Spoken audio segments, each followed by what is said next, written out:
Channel Prime Minister Mark Carney getting ready to head to Europe today. His Prime Minister will be in the United Kingdom for more trade talks with the British. Are really important, and I think that in a world like we're living in today, it's good to have friends. It's really important to have friends, and for a country like Canada, our prosperity and our security depends on alliances. That leader-to-leader level contact and relationship is critical to that. In late September, two very different visits to London told two very different stories. Prime Minister Mark Carney arrived seeking new trade opportunities, investments, and allies at a moment when Canada is under economic pressure. Only days before, President Donald Trump had also stood on British soil. President Trump just touched down for his second state visit to the United Kingdom, but amidst the fanfare of his pending meetings with the royal family and Prime Minister Keir Starmer, the Jeffrey Epstein scandal is still casting quite a shadow all the way across the Atlantic. He was greeted with royal ceremony at Windsor Castle, but his visit became overshadowed when activists projected images linking him to Jeffrey Epstein onto the castle walls. 4 people were arrested, yet the images made headlines worldwide. The contrast is striking. Trump's trip was heavy on pomp but marred by scandal, while Carney's trip is about building real economic ties. We're seeing, and you're familiar with the European relationship with Canada as well, the idea that we've got to look elsewhere because the U.S. arguably has gone rogue on us. Exactly. And no matter what else happens in the future, Carney is spot on when he says it's never going to get back to what it was. And so that's something that the Americans are going to take some time to understand and to deal with. To understand why Carney's mission matters, we need to step back to Washington's trade agenda. Since early September, the Trump administration has been enforcing its reciprocal tariff program. The framework sets ceilings of 15% to 50% on imports and adds targeted surcharges, including a 100% duty on patented pharmaceuticals starting October 1, a 25% tariff on heavy trucks, and a 30% tariff on upholstered furniture. The White House describes these measures as a show of economic strength and a push to rebalance global trade. But the ripple effects have landed heavily on Canada. Manufacturing jobs are under strain as costs rise and exports decline. Canadian officials have warned that automotive and metal exports are particularly exposed. Ottawa has been forced to look outward, seeking to rewire trade ties that for over a century leaned almost entirely on the United States. This is why London matters. Canada and the UK had paused negotiations on a comprehensive deal in early 2024, but now both sides are revisiting the possibility. Trump's tariffs, meant to project American leverage, have instead accelerated Canada's determination to build elsewhere. Carney's agenda in the UK is ambitious. He is meeting Prime Minister Keir Starmer, as well as leaders from Spain, Denmark, Iceland, and Australia. His team is also engaging London's financial sector, presenting Canada's national projects as magnets for global investment. These projects include large-scale infrastructure and energy corridors that require billions in private capital.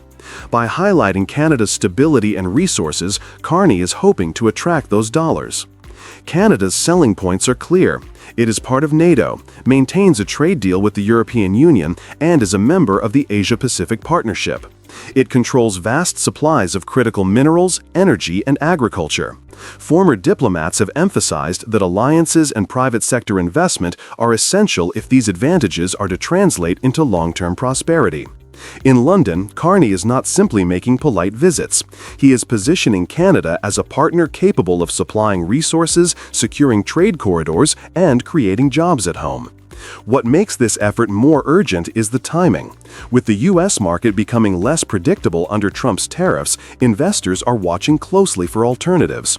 Carney's meetings in London allow him to present Canada not just as a neighbor to the United States, but as a global hub that can anchor supply chains stretching from Europe to the Pacific. This narrative of resilience gives his pitch added weight in the eyes of foreign partners. The difference between the two leaders' trips could not be clearer. Trump's state visit was wrapped in tradition but haunted by images of his past association with Epstein. Even as he met with the royal family, that shadow followed the story across headlines in both Britain and the United States. Carney's London trip, on the other hand, is less dramatic on the surface but aimed at substantive results. By holding talks with multiple leaders and courting global investors, he is quietly shaping Canada's next chapter in trade and security. The larger lesson is about the unintended consequences of policy. Trump's tariffs were designed to showcase American economic strength. Instead, they have pushed allies like Canada to diversify faster and deepen ties with others. One visit produced headlines about scandal. The other is about building economic bridges. In the end, the tariffs are not isolating Canada. They are motivating it to chart a more independent path. And London is the stage where that change is coming into view.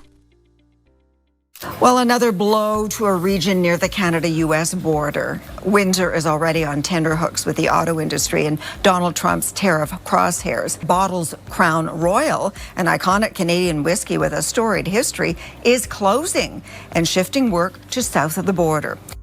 It was supposed to be just another corporate announcement. Diageo, the parent company of Crown Royal, confirmed it would close its bottling plant in Amherstburg, Ontario in February, putting about 160 people out of work. The official explanation was supply chain efficiency, moving closer to American consumers. But Ontario Premier Doug Ford turned that decision into something far bigger. That's what they could do. And I think everyone else should do the same thing. Start supporting companies that make whiskey here by Ontario people. That's what we need to do, is support each other. In front of cameras, Ford uncapped a bottle of Crown Royal and poured it out. The act was simple but powerful. To Canadians, it captured frustration with jobs disappearing across the border. To Americans watching from the sidelines, it showed that Trump's tariff war had created a climate where even iconic Canadian brands were caught in the crossfire. Ford's message was unmistakable. He would not stay silent as Ontario families paid the price. Ford's protest went viral not because of whiskey, but because of what it represented. Trump had promised tariffs would bring jobs back to the United States. Instead, they fueled anger in Canada and handed Ford the stage to humiliate Trump on live television. By turning a business decision into political theater, Ford outmaneuvered the U.S. president in the arena Trump values most, public image. While Prime Minister Mark Carney continues to lead Canada's federal response with diplomacy and strategy, Ford's blunt defiance adds another layer. He became the pit bull outside the negotiating room, showing Trump that Canadian leaders can speak directly to the public on both sides of the border with raw emotion. For Trump, who thrives on dominating headlines, seeing a Canadian premier take control of the narrative was a humiliation. Calls for a boycott of Crown Royal quickly followed Ford's stunt. Some Ontario lawmakers argued it was time to pull the brand from store shelves, just as the province did earlier this year with American whiskey when U.S. tariffs hit Canadian goods. The move resonated because it symbolized Canadians taking matters into their own hands. Yet the reality is complex. Diageo still employs more than 500 people across Canada, with major facilities in Quebec and Manitoba. According to the company, its operations support nearly 10,000 jobs nationwide, from bottling to distribution to hospitality. Roughly 80% of the grains used in Crown Royal come from Canadian farms, especially in Manitoba. A sweeping boycott could harm Canadian workers more than corporate executives. But in political terms, the message mattered more than the mechanics. Ford had transformed Crown Royal into a rallying point. He showed that Canada could punch back, even if the strike was symbolic. And in doing so, he made Trump look less like a strong negotiator and more like the cause of instability spilling across the border. The Crown Royal episode unfolded just as a U.S. federal appeals court ruled that much of Trump's tariff program was unlawful. Trump has vowed to appeal to the Supreme Court, doubling down on a strategy that has already divided his own country and alienated allies. For Canada, this legal uncertainty underscores the importance of staying firm. Ford's dramatic protest and Carney's cautious diplomacy may be different in tone, but together they highlight the same truth. Canada is not folding under Trump's pressure. It is adapting, pushing back, and even turning symbolic losses into political wins. What was meant to weaken Canada has instead handed its leaders the chance to showcase defiance. And in that moment, as Crown Royal spilled onto the ground, it was Donald Trump who looked diminished. Prime Minister Mark Carney is taking fresh steps to reposition Canada's trade relationships. When Donald Trump raised tariffs on Canada and the European Union, he presented it as tough leverage. But instead of strengthening U.S. influence, the move has pushed allies to rethink their choices. Prime Minister Carney says his government is signing a partnership with Germany to develop critical minerals in Canada. The other development is about a big military spending program.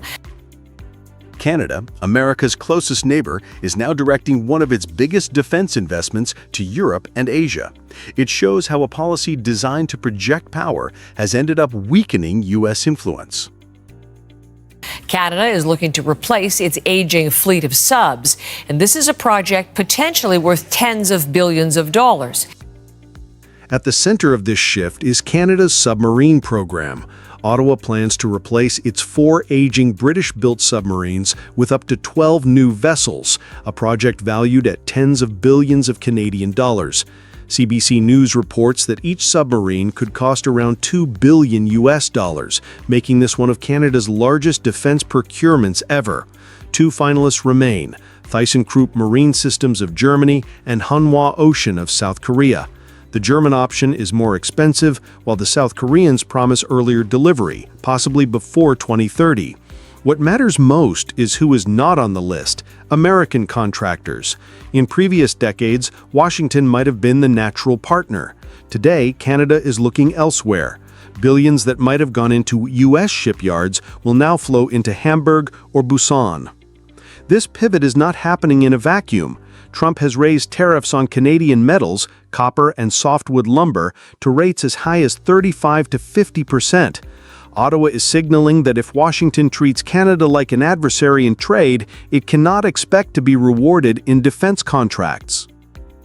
The submarine deal is part of a bigger pattern. During his August trip, Prime Minister Mark Carney stopped in Poland, Germany, and Latvia, with trade, energy, and defense at the core of every conversation. In Berlin, he signed a partnership on critical minerals, recognizing that Canada's 200 mining projects can supply Europe's industrial and defense sectors. In Warsaw, he reaffirmed NATO cooperation with Poland, a country that already spends over 4% of GDP on defense. Energy also plays into this strategy. Carney has supported the idea of exporting Canadian LNG to Europe through Churchill Port in Manitoba. For Europeans, it reduces dependence on Russian gas. For Canada, it creates new markets outside the United States. The message is clear: when Washington imposes tariffs, Ottawa builds alternatives. Europe is making similar calculations. The EU recently secured a tariff ceiling of 15% from the US, but the process highlighted the cost of dealing with Trump's unpredictability. Canada is not waiting for the next shock. By deepening links with Europe now, it is protecting itself against future turbulence in Washington. Canada's choices highlight a central irony. Trump's tariffs were supposed to give Washington leverage. Instead, they have created openings for Germany, South Korea, and other partners to win business that once went to U.S. firms. Defense spending worth tens of billions is now leaving the American orbit. None of this means Canada is walking away from the United States. More than 85% of Canadian exports still flow tariff-free under CUSMA. But Ottawa is demonstrating that it has options. The submarine contracts, the minerals partnerships, and the energy talks with Europe all reinforce one message: Canada will not be cornered. Trump is doubling down on tariffs that frustrate U.S. consumers and alienate allies. Carney is using those same pressures to strengthen Canada's independence and build new partnerships.